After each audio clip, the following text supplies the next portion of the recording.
Bonsoir à tous les amis, pour ceux qui ne me connaissent pas, vos grands-mères les garçons, qui mangent des glaçons. Bon les amis, sujet de la vidéo, désolé tout ce soir, je vais peut-être niquer l'ambiance et tout, et je suis frustré.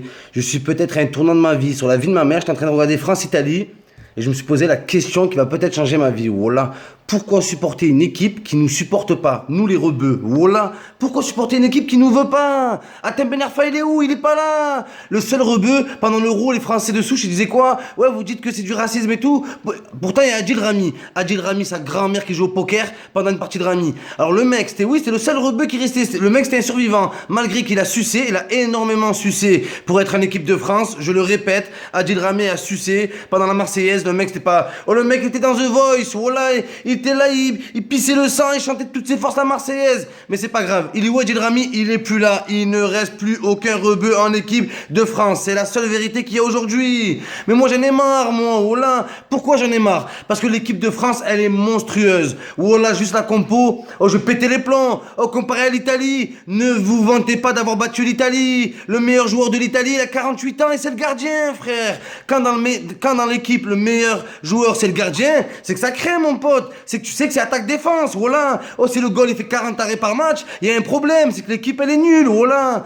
Voyez le problème du bon côté. Donc l'équipe de France n'a fait aucun exploit ce soir. Mais oui, le seul exploit qu'elle a fait, c'est d'avoir un racisme ouvert, public, et qui a été accepté de tous. Vous avez tous oublié ou quoi? Benzema, il est où? Benzema, il est où? Il a l'hosto. En ce moment, il est blessé. Donc c'est normal qu'il joue pas. Qu'est-ce qu'il a dit, Deschamps? Des chiottes. Qu'est-ce qu'il a dit? Il a dit, si Benzema n'aurait pas été blessé, oui, il est sélectionnable, mais je l'aurais pas pris. C'est pas le moment. C'est pas le moment. La compte de ta maman. C'est quand le moment? Il a 48 ans. Benzema, il va crever, frère. Mais c'est grave, ça. Oh là. Donc ça persiste. Moi, ça me fait rire. Il y a plus... Depuis cette équipe de France, il n'y a plus de polémique. C'est ça que je reproche, moi. C'est ça que je reproche. Deux poids, deux mesures. Antoine Griezmann, qui se sent plus espagnol que français, qui reproche la mentalité française. La mentalité, pas les croissants, pas la gastronomie française, la mentalité française. Là, quoi, on a dit, ouais, mais Griezmann, c'est normal. Il a vécu toute sa vie en Espagne. Si Benzema aurait dit, je préfère l'Algérie que la France, oh, putain de merde, sur la vie de ma mère,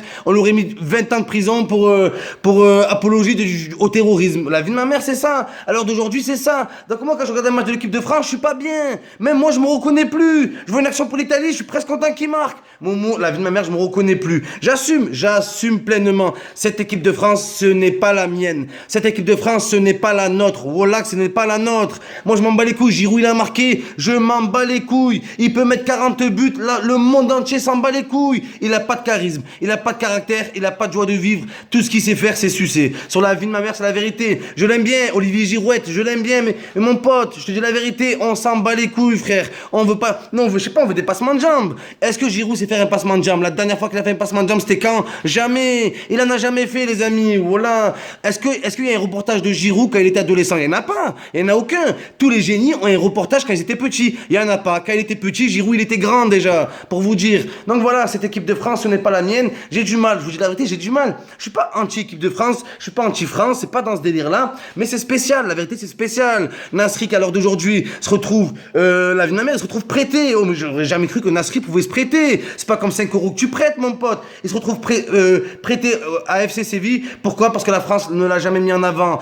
Pour un ferme ta gueule. Alors que Pogba, il a fait un bras d'honneur, même pas après un but qu'il avait mis lui-même. Et on lui a dit quoi? Oui, c'est une danse africaine. C'est une danse traditionnelle. Niquez vos grands-mères, les traditions qui demandent l'addition au restaurant. Vous cassez les couilles. Vous cassez les couilles. Et voilà. Et les rebeux. Il y a plein de rebeux qui vont commenter, qui vont dire, ouais, moi je suis rebeu, Momo, tu dis n'importe quoi. Vous êtes des putes et des vendus. Vos grands-mères, les vendus qui s'achètent. Voilà, vous comprenez ou pas? Vous êtes, la vie de ma mère, des collabos, des collabos qui regardent Rambo. Vous êtes des traîtres. La vie de ma mère, vous avez pas honte, vous avez oublié. Moi, j'ai pas oublié et je vous encule et je vous baise. Sur la vie de ma mère, je vous baise avec des fraises. C'est un truc de malade, ça. Vous voulez quoi? Vous voulez qu'on accepte d'avoir été lésé, oh, Franck Ribéry, il s'est converti à l'islam, 2 semaines après, le mec, on a plus voulu de lui en équipe de France. Oh, mais c'est grave, ça. Nicolas Anelka, pareil. Samir Nasri, pareil. Atem Ben Arfa, pareil. Karim Benzema, pareil. Oh, la liste, elle est longue, bordel de merde. La liste, elle est longue. C'est quoi? C'est une liste noire que vous avez. C'est les services secrets qui vous les donnent. Je comprends pas, moi. Pourquoi, quand tu t'appelles Karim Benzema,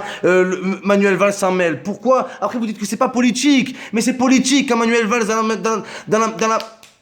Dans la même phrase, il parle de Benzema et une semaine après, il te parle du Burkini. C'est que le mec, il te mélange tout, frère. Il te mélange tout sur la vie de ma mère. Ils ont un problème avec les rebeux et c'est politique. Ce qui se passe, c'est politique. Et vous voulez qu'on oublie vos grand-mères les putes, vous voulez qu'on oublie. Moi, je vous dis, vos grand-mères les putes, ça vous choque, hein. Quand Didier Deschamps, il dit André Pierre Gignac, c'est un fils de pute, les écoutes téléphoniques, il est mis en examen, Didier Deschamps. Quand il dit fils de pute à Gignac, ça dérange personne. Et moi, ça m'étonne d'André Pierre Gignac, l'homme de caractère, un dragon, le mec, un barbare, il se laisse pas faire. Il a accepté de se faire traiter de fils de pute et il joue pour le mec. Moi, sur la vie de ma mère, je me rappelle, je jouais en DHR, j'avais fait un mauvais match, mon entraîneur, il m'a dit, Momo, t'es nul, Momo, t'es pas bon. Jusqu'à maintenant, je lui en veux. Jusqu'à maintenant, j'ai le démon. Sur la vie de ma mère, j'ai démissionné, bordel de merde. Et là, pour un fils de pute, tu l'acceptes. Donc voilà, cette équipe de France, elle n'a pas de charisme, elle n'a pas de caractère. La France ne peut pas remporter de compétition sans caractère. Vous comprenez ça ou pas? Sans caractère, on peut rien faire dans